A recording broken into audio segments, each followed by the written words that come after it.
لائق تعظیم و تکریم میرے واجب الاحترام حضرات سامعین کرام، قابل قدر دوستوں اور بھائیوں، آج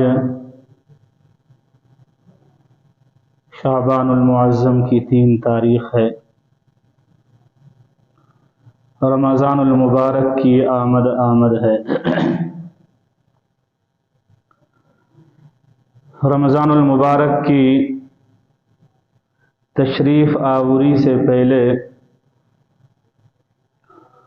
مسلمانان عالم کو چاہیے کہ وہ اس کے لیے تیاری کرے اور ذہنی طور پر تیار رہے کہ ایک مہمان خاص کی تشریف آوری ہے،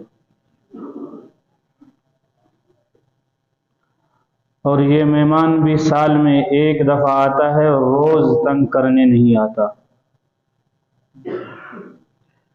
ایک مہمان وہ ہے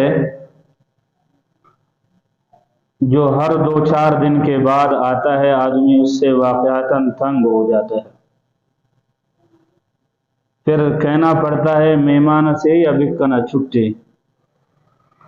یہ اس طرح نہیں ہے۔ رمضان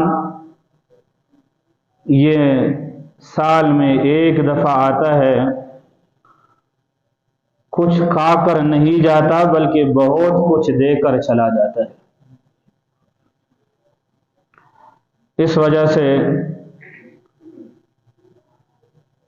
اس کے لیے ذہنی طور پر تیار رہنا لازمی ہے۔